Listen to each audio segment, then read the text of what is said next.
Nous sommes très heureux de vous retrouver sur la panafricaine Medi 1. Soyez les bienvenus dans le Talk Afrique. Selon l'agence européenne Frontex, près de 14 000 Ivoiriens figurent parmi les exilés ayant débarqué en septembre sur l'île italienne de Lampedusa. Des chiffres contestés par les autorités ivoiriennes qui envisagent de mettre en place des visas avec certains pays maghrébins. Dans cette émission, nous ferons le point sur cette question et nous avons le plaisir de recevoir sur notre plateau deux invités qui ont eu une expérience à partager avec nous. Dr Kei Frank Donald, bienvenue sur notre plateau. Vous êtes sociologue des migrations et des relations interculturelles à l'université Félix Houphouët-Boigny, c'est en Côte d'Ivoire. Et par la même occasion, vous êtes un ex-secrétaire, ou du moins l'ex-secrétaire général de la communauté ivoirienne en Libye et ex-professeur de philosophie et sciences économiques à la plateforme pédagogique de Tripoli. Exactement. On va dire que la question libyenne, vous la connaissez. Vous y avoir vécu plus de 5 ans. Plus de 5 ans. Très bien. Sur notre plateau également, Hervé Ndri. Il est le président de l'ONG LEISA, qui signifie lutte contre l'immigration irrégulière, secours, assistance et développement. Bienvenue sur notre plateau. Merci. Vous êtes également un ex-migrant victime de la traite humaine au Koweït et auteur d'un ouvrage intitulé « Migrants devenus esclaves, comment Drouba m'a sauvé ». Tout à fait. Votre expérience nous intéresse sur ce plateau. Nous allons en discuter en long et en large. Première question pour vous, docteur Kei. Alors dites-nous, quand on parle d'immigration clandestine ou immigration irrégulière aujourd'hui, à quel niveau est-ce que nous en sommes pour parler du cas spécifique de la Côte d'Ivoire? Oui, en fait, on arrive à un certain niveau où on a de plus en plus de jeunes qui s'intéressent à la question migratoire, donc à la question clandestine.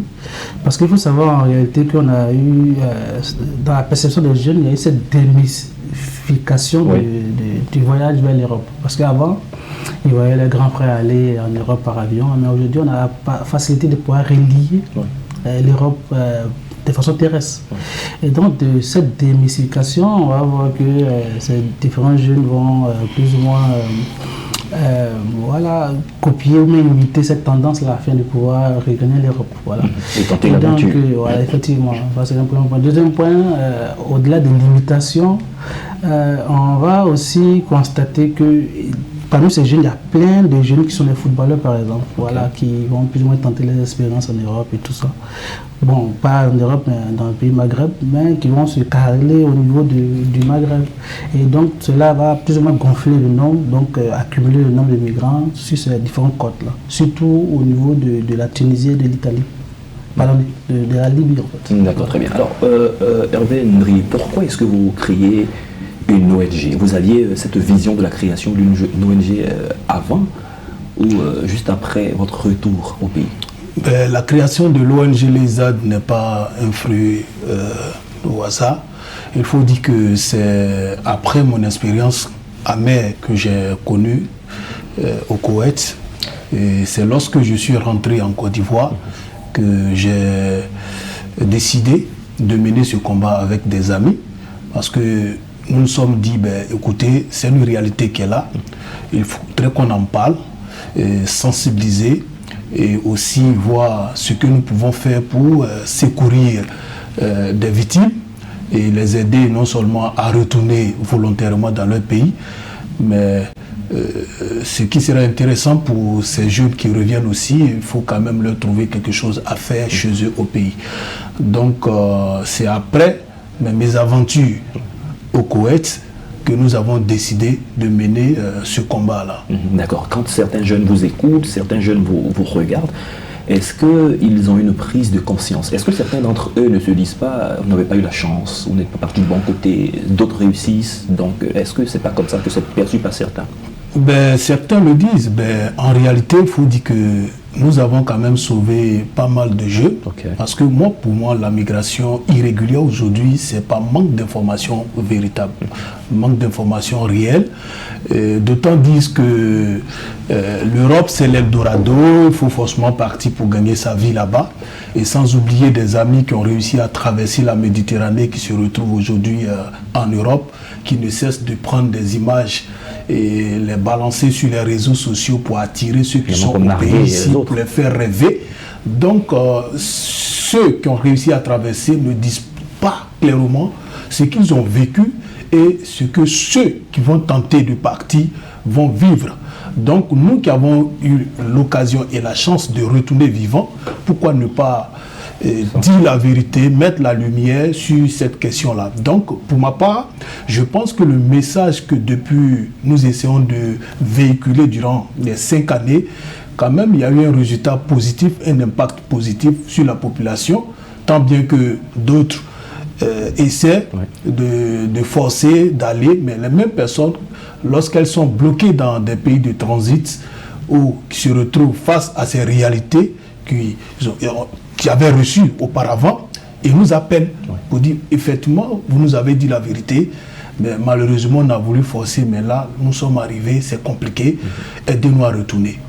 Donc ceux qui refusent d'entendre, mais après, comme le dit en Côte d'Ivoire ici, les conséquences donnent conseil. Donc, mieux vaut prévenir que guérir. Alors docteur, vous qui êtes sociologue, la question que nous nous posons, on se la pose à chaque moment sur les raisons. Et là vous trouvez qu'il y a certainement des raisons qui sont aussi nouvelles, de nouvelles raisons qui peuvent pousser encore ces jeunes après toutes ces sensibilisations. Cette émission a pour rôle également de tirer les leçons. Oui, effectivement, il y a plusieurs raisons. Il y a des raisons d'ordre économique que nous tous on sait. Il y a des raisons d'ordre politique aussi, il y a aussi des tendances qu'on ne sait pas trop. Par exemple, la plupart des réfugiés ivoiriens qui étaient au niveau du Ghana et du Togo, par exemple, vont plus ou moins continuer leur chemin vers le Maghreb.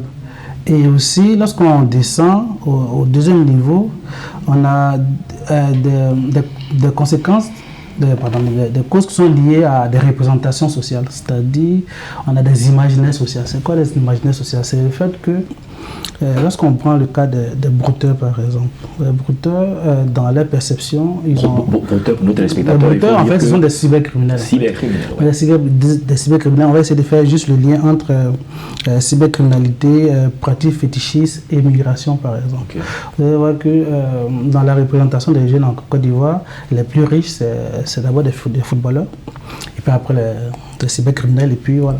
Et donc, on va voir que ces cybercriminels-là vont plus ou moins consulter les féticheurs, les marabouts et tout ça pour pouvoir enclencher les pratiques fétichistes, vous voyez.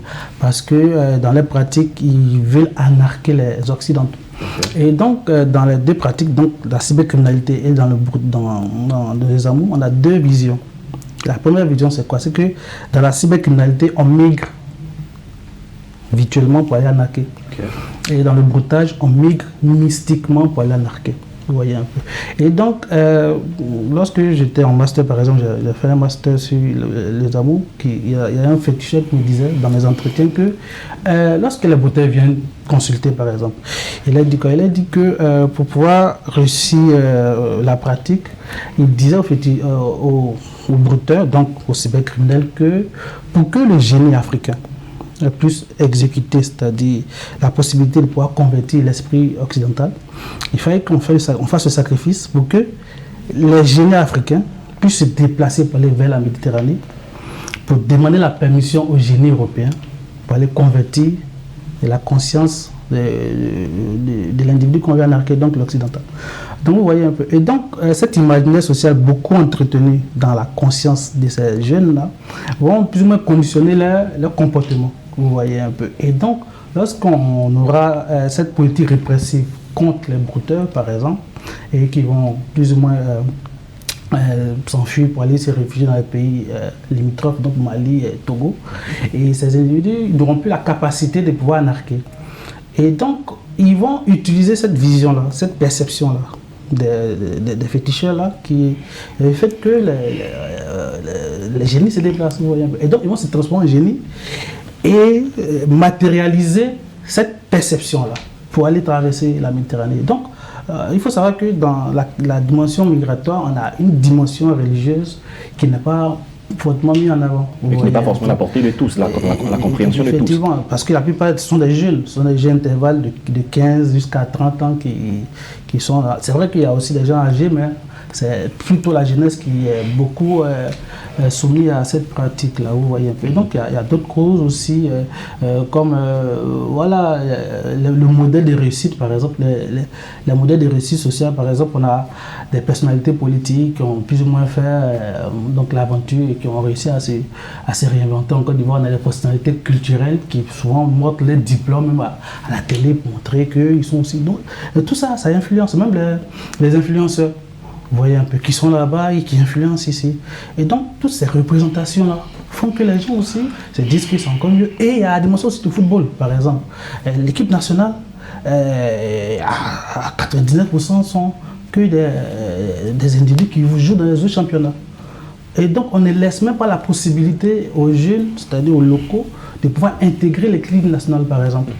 Et donc, ils se disent quoi? Ils se disent que pour pouvoir intégrer l'équipe nationale, il faut forcément migrer pour aller dans d'autres pays. Alors qu'on ne montre souvent pas le chemin légal par lequel les autres sont partis.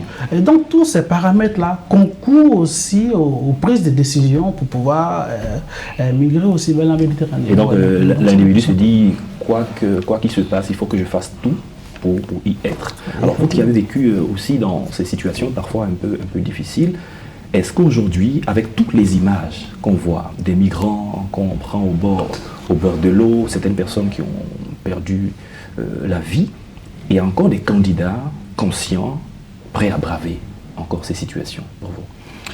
Ben, il faut savoir que la migration, d'abord, c'est quelque chose qui est, pour moi, c'est naturel, parce que depuis le début du monde, quand nous prenons... le docteur a parlé tout à l'heure de l'aspect religieux.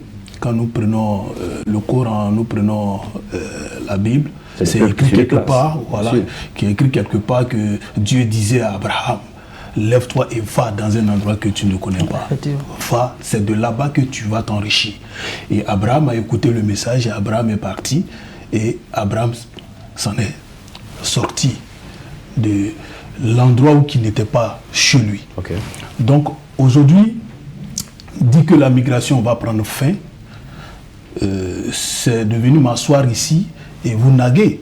La migration ne peut jamais prendre fin parce que les gens, tant que nous vivons sur la terre, il y aura des mouvements d'hommes, des mouvements de personnes et qui vont chercher à aller d'un point A à un point B. Aujourd'hui, c'est ce que nous constatons. Au péril de leur vie. Voilà, au péril de leur vie. C'est la migration régulière que voilà. Nous encourageons. Oui, mais aussi, il faut reconnaître quelque chose. Tout à l'heure, le docteur a essayé de toucher un peu les causes et autres. Mais moi, je dis toujours, tant que le monde sera face à ce qu'on appelle la frontière administrative, ça va toujours susciter ce départ irrégulier. Qu'est-ce que vous appelez les frontières administratives? Les frontières administratives, c'est lorsque moi, je me lève un matin, je vais dans une ambassade pour faire une demande de visa et plusieurs démarches, on me dit que... Pas gain de cause. Voilà, pas de gain de cause. Et vous pensez que ces jeunes qui aujourd'hui amassent des billets de banque pour leur rêve ne s'arrête pas là. De leur vie, s'il y avait une possibilité d'obtenir les visas après une demande, je pense que ça peut quand même... aussi décourager beaucoup, voilà, décourager, orienter certaines personnes vers ces administrations-là.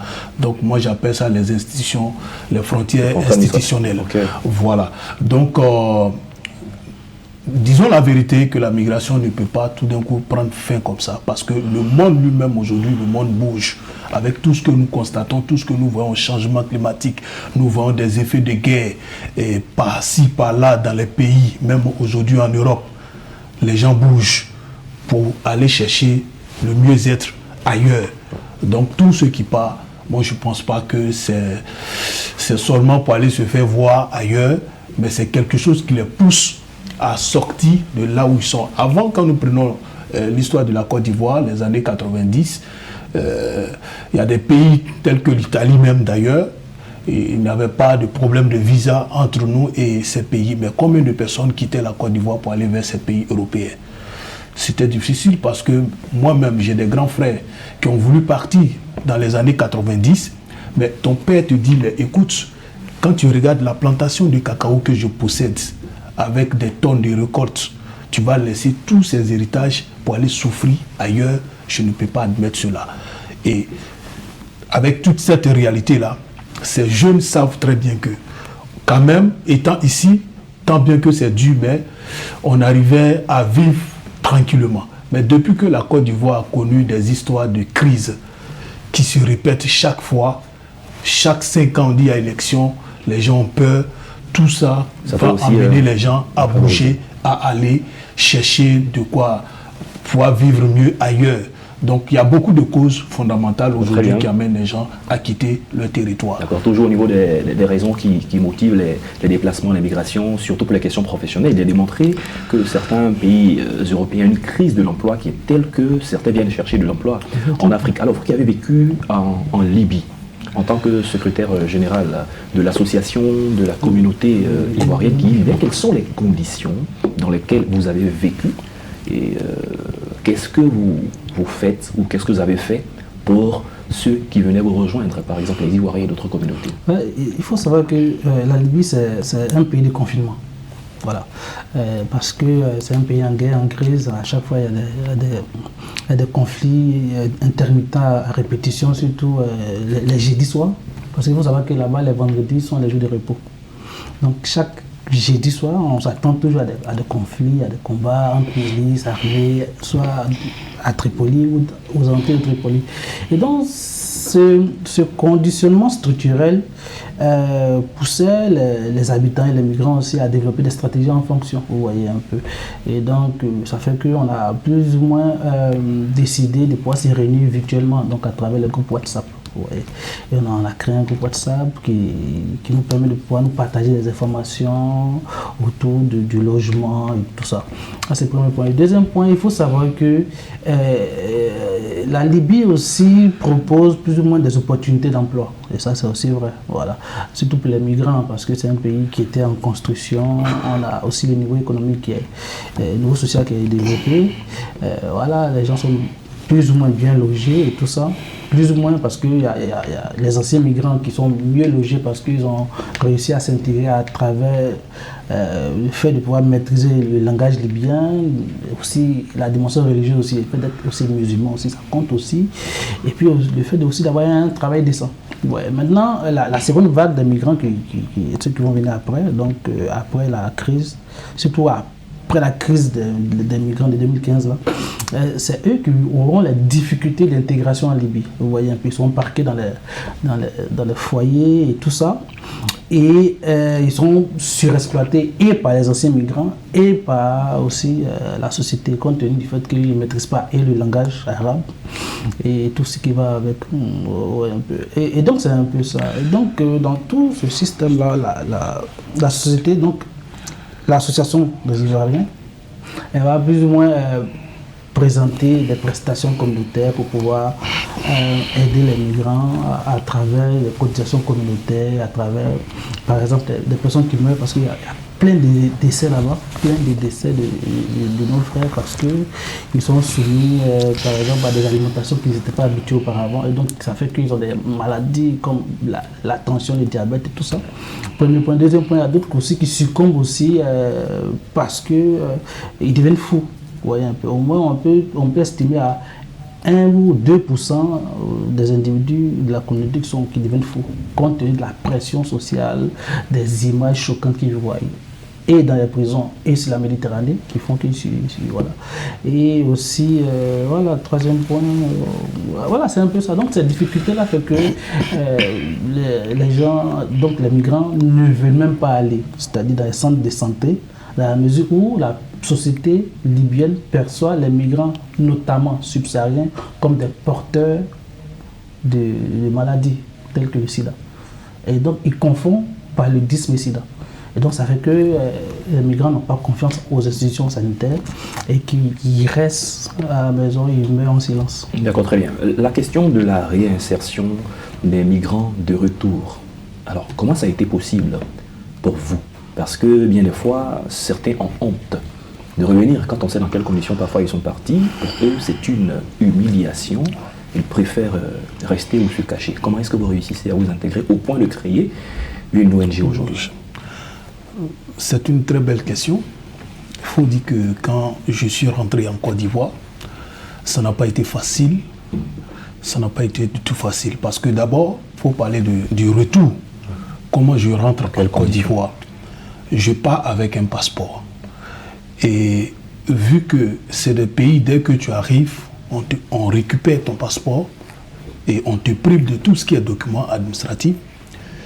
Et pendant que j'étais sous le coup de la maltraitance. Et ça, c'est l'œuvre des individus. Est-ce que ce n'est pas une œuvre de l'État lui-même? C'est des individus. Non, ce n'est pas l'État. Et on ne peut pas dire aussi que dans un pays, tout le monde se comporte ainsi. Bien entendu. Voilà. Mais pour ma part, ce que j'ai vécu, qui me donne l'autorisation d'évoquer ce sujet, et après tout ce que j'ai traversé, je fuis et je rentre dans mon pays avec un laissez-passer sans mon passeport. Et il fallait maintenant payer le billet d'avion, ce qui était difficile. Et en son temps,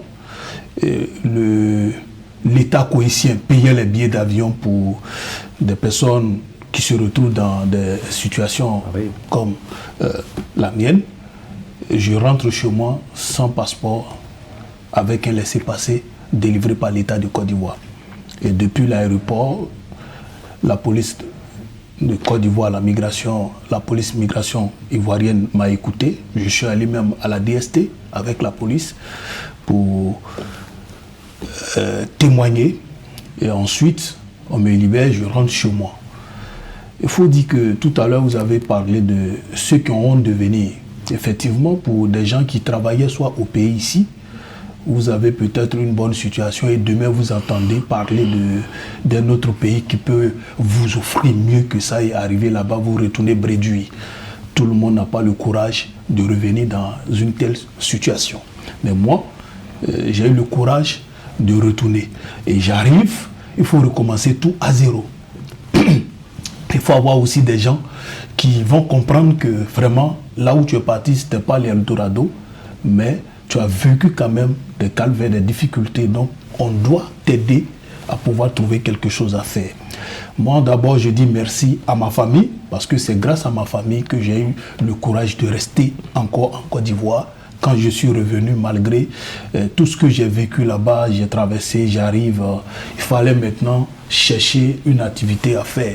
Ce qui n'a pas été facile pour moi. Je vous dis, même je cherchais à aller travailler sur les chantiers, comme on les appelle les manawa. Alors que vous aviez une activité avant de partir. Voilà, c'était difficile. Donc, à un moment donné, j'étais obligé d'appeler les camarades. Et c'est un parmi eux, père à son âme. Et c'est lui qui m'a dit, bon, écoute, je vais te trouver quelque chose à faire. Et je me retrouve à la zone industrielle de Yopougon. Donc là-bas, je passe un peu le temps, 11 mois de contrat. Et après ça, je dis, bon, écoute, il faut que je me lance dans d'autres aventures parce que ce que j'ai vécu, je vois qu'aujourd'hui, la migration est en train de prendre de l'ampleur. La migration irrégulière est en train de prendre de l'ampleur. Pourquoi ne pas créer l'organisation et sensibiliser la population? Donc depuis 2017, le 2 novembre 2017, nous avons créé l'organisation. Et il faut dire que c'est comme ça que je me suis lancé dans la lutte. Très bien. Alors, docteur, vous êtes sociologue des questions de migration. Comment les jeunes qui nous écoutent et tous les candidats à cette aventure périleuse, nous ne sommes pas en train de dénigrer la migration, mais c'est celle qui est irrégulière, au péril de la vie, dans le désert ou dans la Méditerranée, comment ces derniers-là devraient s'armer de courage au point de suivre les bons exemples et se dissuader eux-mêmes d'y aller? Pour ça, c'est une question quand même très difficile parce qu'il faut savoir qu'à l'heure actuelle, la migration est beaucoup valorisée. De façon subtile, quoi. C'est valorisé, même si on dit le contraire, mais c'est toujours valorisé, c'est-à-dire le fait que le bonheur s'acquiert en Europe, parce qu'il faut savoir qu'aujourd'hui, la mondialisation va homogénéiser la perception et la conception du bonheur. Et là, on rentre dans un débat philosophique, c'est quoi le bonheur? Okay. Voilà, effectivement. Et donc, le bonheur aujourd'hui, c'est le modèle occidental. Vous voyez un peu. Et donc, qui est présenté ou que vous défendez? Non, pas, je ne défends pas. C'est qui est présenté par la mondialisation, par les réseaux sociaux, par tout ce qu'on voit aujourd'hui. Vous voyez un peu. Et donc, les jeunes, effectivement, tout le monde aspire au bonheur. Vous voyez un peu. Donc, pour dire, en fait, je ne sais pas comment retourner, je ne sais pas comment porter le conseil, mais je pense que je vais plus me porter sur la dimension politique, la volonté politique qui va consister plus ou moins à créer un cadre pour les jeunes afin qu'ils puissent vraiment s'en sortir. Autre chose. Bizarrement aussi, allez-y. Les mêmes jeunes qui travaillent aussi, il y a plein aussi qui cotisent et qui vont, voilà, qui vont dans une immigration régulière, donc au Canada et tout ça. Et là aussi, c'est une question parce que la question, c'est de savoir comment se fait-il aussi que aussi, nos États puissent permettre aussi à d'autres États de venir faire la promotion de leur pays chez nous. Bon, peut-être qu'ils vont pour des raisons. Voilà, effectivement. Donc, aussi, ça contribue aussi à la perte des cerveaux, vous voyez un peu. Et donc, cette perte de cerveau aussi va drainer aussi les individus qui vont vouloir aussi migrer, mais de façon irrégulière. Tout est relié, vous voyez un peu. Et donc, c'est un peu ça. Donc, la question migratoire est valorisée de façon subtile par les organisations internationales, par les politiques, par la société elle-même. Et donc, c'est quand même difficile de pouvoir aborder cette question. D'accord, la dernière question, en moins d'une minute, on entend souvent dire que l'Eldorado, ce n'est pas ailleurs, mais c'est chez nous. Est-ce que ça ne reste pas au stade de slogan? Ou comment est-ce que vous l'expliquez véritablement? Oui, effectivement, et en Côte d'Ivoire, il y a un adage qui dit « n'est mieux que chez soi ». Voilà, donc, dit que l'Eldorado, c'est chez nous, pas ailleurs, c'est aussi une vérité. Parce que moi, je prends toujours exemple sur moi. Je suis revenu aujourd'hui, et après tout ce que j'ai traversé, mais quand même, quand vous me voyez, je ne ressens pas quelqu'un qui souffre dans son pays. Vous avez réussi à vous... Voilà, parce que je me suis battu corps et âme pour pouvoir trouver ma place dans cette société. Ce qui veut dire que quand on se bat, quand on se donne les moyens... on se donne les moyens, on peut y arriver. Parce qu'aujourd'hui, il ne faudrait pas qu'on fasse rêver ces jeunes-là, les faire miroiter, et créer le mirage pour dire que ici, on n'a pratiquement rien. C'est pour ça, d'une part, j'accuse les médias occidentaux qui montrent l'Afrique, ils créent des stéréotypes sur l'Afrique. On ne montre jamais le bon côté de l'Afrique. On a des ressources, on a des potentialités ici. Pourquoi ne pas parler de ça pour exciter ces jeunes-là à vouloir chercher ici? Mais on montre toujours l'Europe comme le pays le mieux présenté dans le monde, le pays qui est encore, je dirais, où il y a le bonheur, mais ça va toujours attirer ces jeunes. Donc c'est par là aussi que je vais dire aux médias africains, et pourquoi ne pas créer aussi des contre-vérités sur ce que nous constatons, nous voyons sur les médias internationaux. Il faudrait que chacun soit libre de promouvoir ce qui est bien chez lui. Donc en Afrique, on gagnerait à s'auto-promouvoir, à créer les conditions de telle sorte que... Et pour ne pas oublier, on nous dit que les migrants aujourd'hui dont on parle, l'interne au niveau de l'Afrique, on a plus de migrants que ceux qui vont vers l'Europe, seulement que 15%. Ok, très bien. Voilà. Nous sommes à la fin de cette émission, on n'a pas tout dit, on a dit l'essentiel. On aura l'occasion, en fonction de l'évolution de cette question, de se retrouver pour commenter, pour discuter, pour décrypter, pour analyser. Merci Dr Kei Frank Donald. Merci à vous aussi. Nous rappelons que vous êtes sociologue des migrations et des relations interculturelles à l'université Félix Houphouët-Boigny, parce que vous êtes enseignant-chercheur. Merci également à Andri Hervé, président de l'ONG l'EISAD, qui est à la lutte contre l'immigration irrégulière, secours, assistance et développement. Vous êtes ex-migrant, victime de la traite humaine au Koweït. Merci, chers invités, d'être passés sur notre plateau. C'est la fin de cette émission. Merci à tous de l'avoir suivi. Bonne suite de nos programmes sur Médian TV Afrique.